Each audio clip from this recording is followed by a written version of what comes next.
परिचय। आज डिनर बहुत स्वादिष्ट है और मैं इसका बहुत अच्छी तरह से आनंद ले रहा हूं। हाँ पिताजी, मैं आपसे सहमत हूं। मैं भी डिनर का आनंद ले रहा हूं। अच्छा बेटा, मुझे नमक देना। हाँ पिताजी। बेटा, क्या तुम मेरे एक प्रश्न का उत्तर दे सकते हो? हाँ पिताजी, मैं कोशिश करूंगा। ठीक है, तो मुझे बताओ, चीनी और नमक के कणों की संरचनाएं अलग अलग क्यों होती हैं? इसका कारण अलग अलग घटक कण हो सकते हैं। बेटे, तुम्हारा उत्तर सही है, लेकिन उचित नहीं है। मैं तुम्हें बताऊंगा। प्रत्येक संरचना इन कणों के बीच रासायनिक आबंध की प्रकृति पर निर्भर करती है। चीनी के अणुओं में सहसंयोजक आबंध होते हैं, जबकि नमक के अणुओं में आयनिक आबंध होता है। ठीक है पिताजी, मैं कारण जान गया हूं और मैं इसके बारे में थोड़ा और जानना चाहता हूं। छात्रों, आज हम रासायनिक आबंध और आणविक संरचना के बारे में और अध्ययन करेंगे।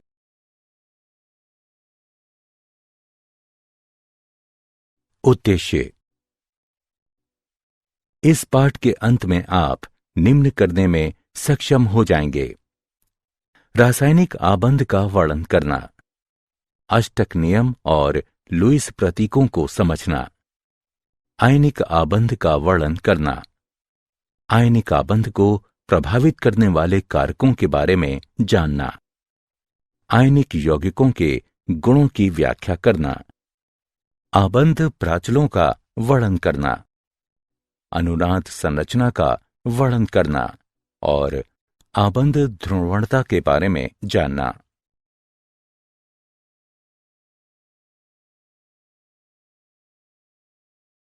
परिभाषा। प्रकृति में अधिकतर पदार्थ अणुओं के रूप में मौजूद होते हैं, जो समान या विभिन्न प्रकार के परमाणुओं का समूह हैं। विभिन्न रासायनिक स्पीशीज में अनेक घटकों को संलग्न रखने वाले आकर्षण बल को रासायनिक आबंध कहते हैं।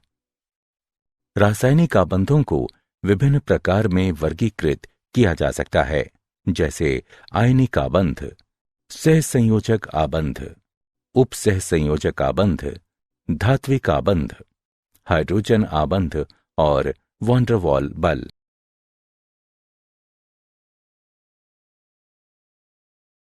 रासायनिक आबंध की कॉसेल-लुईस अवधारणा।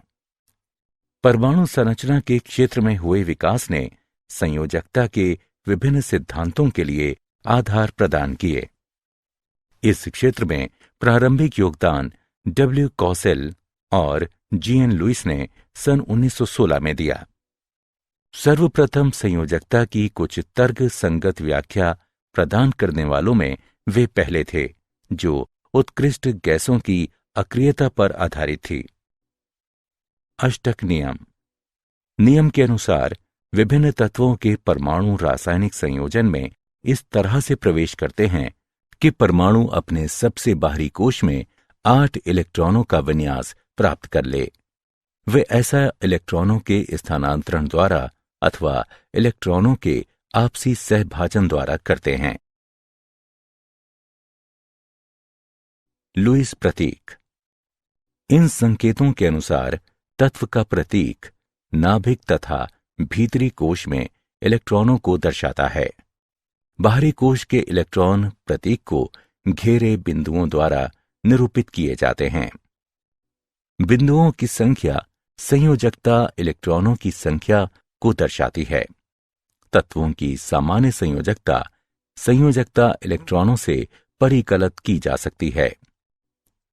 तत्व की सामान्य संयोजकता या तो बिंदुओं की संख्या के बराबर या 8 माइनस बिंदुओं की संख्या होती है।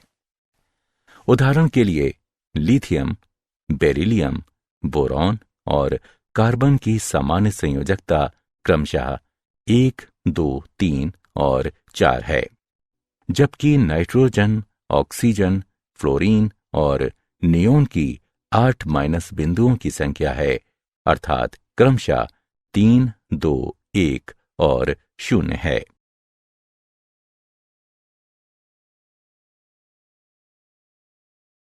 लुईस प्रतीक पर आधारित उदाहरण। आइए लुईस प्रतीकों पर आधारित एक उदाहरण लें। उत्कृष्ट गैस विन्यास के साथ आयनों के निर्माण हेतु मैग्नीशियम से फ्लोरीन परमाणुओं तक इलेक्ट्रॉनों के स्थानांतरण को दर्शाने के लिए लुईस इलेक्ट्रॉन बिंदु प्रतीकों का उपयोग करें। आइए हल देखें। परमाणुओं के लिए लुईस प्रतीक हैं। Mg परमाणु उत्कृष्ट गैस विन्यास प्राप्त करने के लिए 2 इलेक्ट्रॉनों का त्याग करता है, लेकिन F परमाणु अपने संयोजकता कोश को भरने के लिए केवल 1 इलेक्ट्रॉन ग्रहण कर सकता है। इसलिए 2 F परमाणुओं को इलेक्ट्रॉन स्थानांतरण में भाग लेना चाहिए। हम इस इलेक्ट्रॉन स्थानांतरण को इस तरह से दर्शा सकते हैं।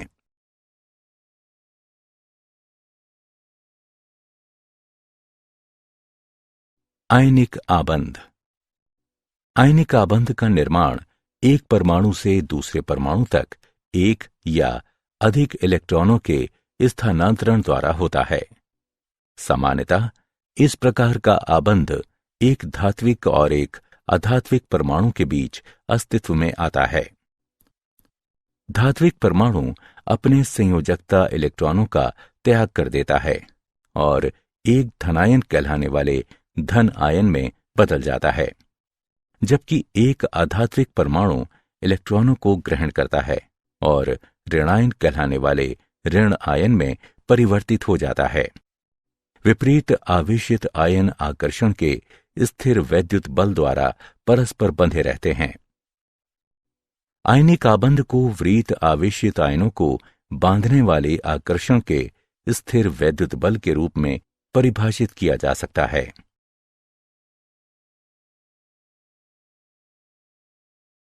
आयनिक आबंध निर्माण के दौरान आयनिक आबंध का विरचन निम्नलिखित 3 चरणों में होगा। प्रथम चरण, गैसीय धनायनों का विरचन। इस चरण के लिए आवश्यक ऊर्जा आयनन ऊर्जा कहलाती है। दूसरा चरण, गैसीय ऋणायनों का विरचन। इस चरण से मुक्त होने वाली ऊर्जा इलेक्ट्रॉन बंधुता कहलाती है। तीसरा चरण, विपरीत आवेशित आयनों की पैकिंग नियचन आयनिक ठोस बनाती है। इस चरण में मुक्त होने वाली ऊर्जा जालक ऊर्जा कहलाती है। अब स्थिर आयनिक आबंध के लिए कुल मुक्त ऊर्जा आवश्यक ऊर्जा से अधिक होनी चाहिए। स्थिर आयनिक आबंध के लिए दशाएं हैं। परमाणु बनाने वाले धनायन की आयनन ऊर्जा कम होनी चाहिए। परमाणु बनाने वाले ऋणायन की इलेक्ट्रॉन बंधुता उच्च होनी चाहिए। जालक ऊर्जा उच्च होनी चाहिए।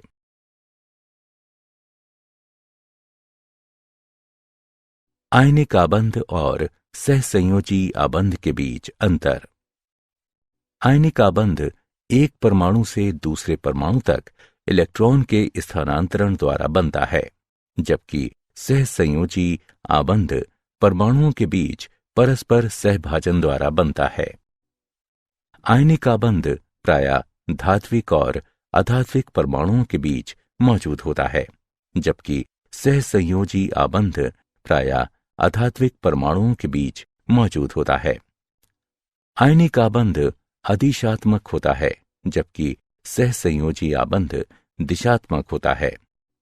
आयनिक आबंध सदैव ध्रुवीय होता है, जबकि सहसंयोजी आबंध ध्रुवीय हो भी सकता है और नहीं भी हो सकता है।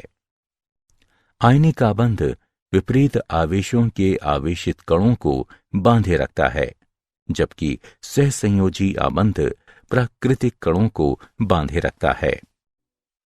आयनिक आबंध में बहुकता नहीं दिखाई देती है, जबकि सहसंयोजी आबंध एकल या द्वि या त्रि आबंध हो सकते हैं।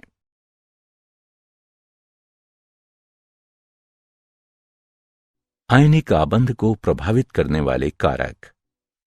कारक जो आयनिक आबंध के विरचन का साथ देते हैं और इसकी सामर्थ्य का भी निर्धारण करते हैं निम्न हैं। आयनन ऊर्जा।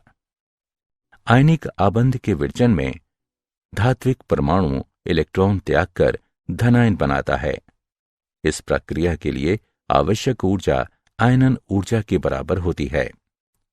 आयनन ऊर्जा का मान जितना कम होता है, परमाणु की धनायन बनाने की प्रवृत्ति उतनी ही अधिक होती है। इलेक्ट्रॉन बंधुता। ये ऊर्जा तब मुक्त होती है जब गैसीय परमाणु एक ऋणात्मक आयन बनाने के लिए इलेक्ट्रॉन ग्रहण करते हैं। इस प्रकार इलेक्ट्रॉन बंधुता का मान परमाणु को ऋणायन बनाने की प्रवृत्ति प्रदान करता है।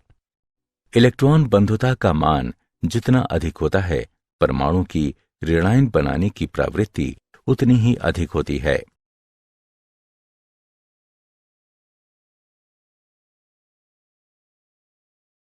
जालक ऊर्जा। एक बार जब गैसीय आयन बनते हैं तो विपरीत आवेशों के आयन एक दूसरे के निकट आ जाते हैं और एक निश्चित ज्यामितीय पैटर्न में त्रिविमीय पैक होकर आयनिक क्रिस्टल बनाते हैं। यह प्रक्रिया ऊर्जा की मुक्ति के साथ पूरी होती है, जिसे जालक ऊर्जा कहते हैं। इस प्रकार जब आयनिक ठोस का एक मोल गैसीय आयनों के निविड़ संकुलन द्वारा बनता है, तो उस समय मुक्त होने वाली ऊर्जा की मात्रा को जालक ऊर्जा के रूप में परिभाषित किया जाता है। जालक ऊर्जा का परिमाण निम्नलिखित कारकों पर निर्भर करता है। आयनों का आकार। आयनों का आकार जितना छोटा होता है, अंतरानाभिक दूरी भी उतनी ही कम होती है और अंतरा आयनिक आकर्षण उतना ही अधिक होगा। इसलिए जालक ऊर्जा का परिमाण भी अधिक होगा। आयनों पर आवेश। आयनों पर आवेश का परिमाण जितना अधिक होगा, आकर्षण बल उतना ही अधिक होगा और जालक ऊर्जा का मान भी अधिक होगा।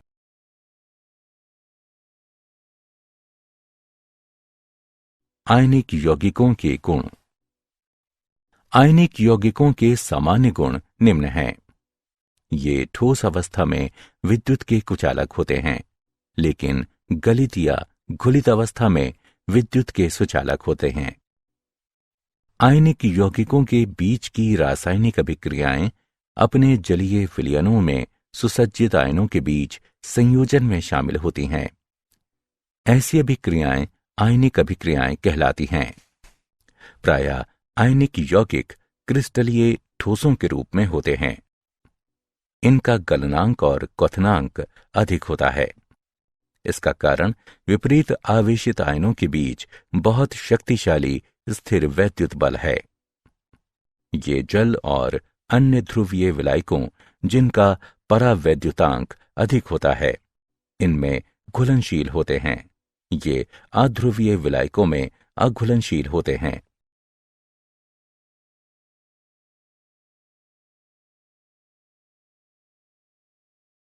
आबंध लंबाई और आबंध कोण।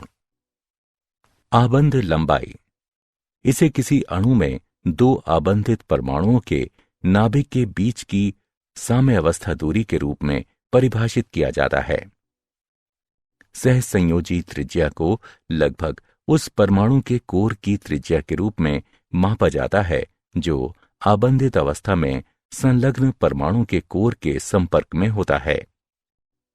वॉन डर वाल त्रिज्या अनबंधित अवस्था में संयोजी कोश सहित परमाणु का समग्र आकार निरूपित करती है। आबंध कोण। इस किसी अणु आयन के केंद्रीय परमाणु के आसपास उपस्थित आबंधन इलेक्ट्रॉन युग्म को धारण करने वाले ऑर्बिटलों के बीच कोण के रूप में परिभाषित किया जाता है। आबंध कोण को डिग्री के रूप में व्यक्त किया जाता है।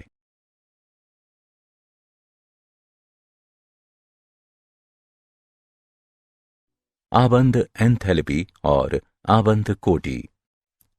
आबंध एंथैल्पी। इसे गैसीय अवस्था में दो परमाणुओं के बीच एक मोल के विशिष्ट प्रकार के आबंधों को तोड़ने के लिए आवश्यक ऊर्जा की मात्रा के रूप में परिभाषित किया जाता है। आबंध एंथैल्पी का मात्रक किलो जूल प्रति मोल है। आबंध कोटि किसी अणु में दो परमाणुओं के बीच आबंधों की संख्या आबंध कोटि कहलाती है। आबंध कोटि के बढ़ने के साथ साथ आबंध एंथैल्पी बढ़ती है और आबंध लंबाई घटती है।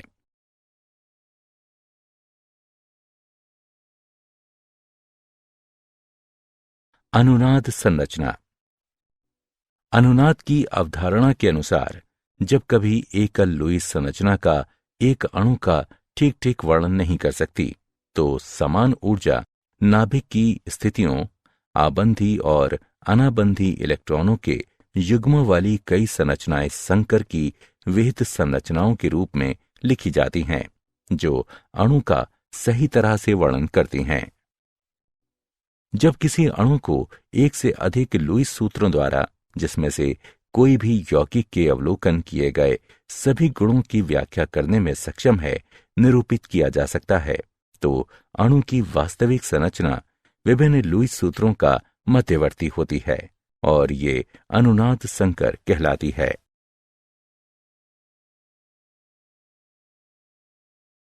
आबंधों की ध्रुवता। आयनिक आबंध में धनायन इलेक्ट्रॉनिक घनत्व को अपनी तरफ प्रतिकर्षित करके ऋणायन के इलेक्ट्रॉन अभ्र को ध्रुवित करते हैं। इसके कारण आयनिक आबंध में सहसंयोजक लक्षण विकसित होते हैं। धनायन का आकार जितना छोटा होता है, इसकी ध्रुवण क्षमता उतनी ही अधिक होती है। आभासी उत्कृष्ट गैस विन्यास वाले धनायनों में उत्कृष्ट गैस विन्यास वाले धनायनों से अपेक्षाकृत अधिक ध्रुवण क्षमता होती है। ऋणायन का आकार जितना बड़ा होता है, इसकी ध्रुवण क्षमता उतनी ही अधिक होती है।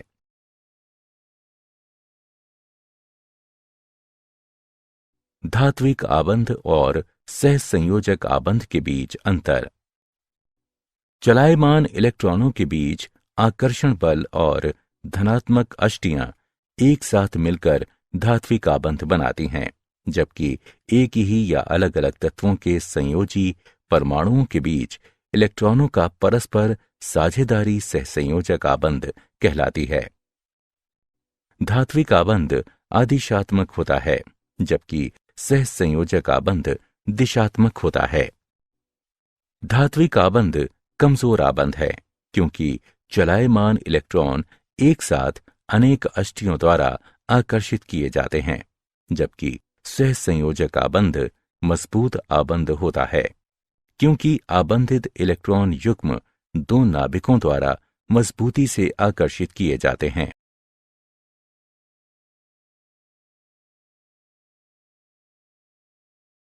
क्या आप जानते हैं, धात्विक आबंध में परमाणुओं की बड़ी संख्या अपने इलेक्ट्रॉनों का त्याग कर देती है।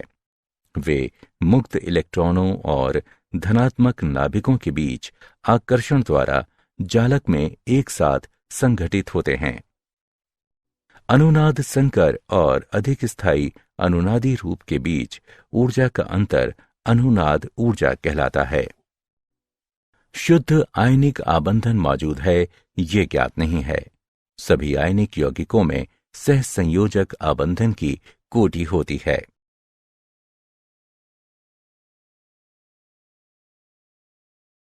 सारांश। आइए हमने जो कुछ सीखा है उसे संक्षेप में दोहराएं। विभिन्न रासायनिक स्पीशीज में अनेक घटकों को संलग्न रखने वाले आकर्षण बल को रासायनिक आबंध कहते हैं। अष्टक नियम के अनुसार विभिन्न तत्वों के परमाणु रासायनिक संयोजन में इस तरह से प्रवेश करते हैं कि परमाणु अपने सबसे बाहरी कोश में 8 इलेक्ट्रॉनों का विन्यास प्राप्त कर ले। लुईस प्रतीक संकेतों में तत्व का प्रतीक नाभिक तथा भीतरी कोश में इलेक्ट्रॉनों को दर्शाता है। बाहरी कोश के इलेक्ट्रॉन प्रतीक को घेरे बिंदुओं द्वारा निरूपित किए जाते हैं। आयनिक आबंध को विपरीत आवेशित आयनों को बांधने वाले आकर्षण के स्थिर वैद्युत बल के रूप में परिभाषित किया जा सकता है। इलेक्ट्रॉन बंधुता ऊर्जा है, जो तब मुक्त होती है जब गैसीय परमाणु एक ऋणात्मक आयन बनाने के लिए इलेक्ट्रॉन ग्रहण करते हैं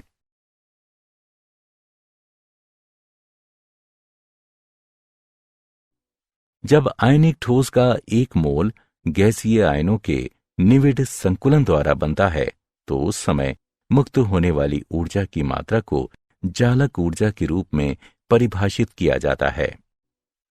आबंध कोण को किसी अणु आयन के केंद्रीय परमाणु के आसपास उपस्थित आबंधन इलेक्ट्रॉन युग्म को धारण करने वाले ऑर्बिटलों के बीच कोण के रूप में परिभाषित किया जाता है। आबंध कोण को डिग्री के रूप में व्यक्त किया जाता है। आबंध एंथैल्पी को गैसीय अवस्था में 2 परमाणुओं के बीच 1 मोल के विशिष्ट प्रकार के आबंधों को तोड़ने के लिए आवश्यक ऊर्जा की मात्रा के रूप में परिभाषित किया जाता है।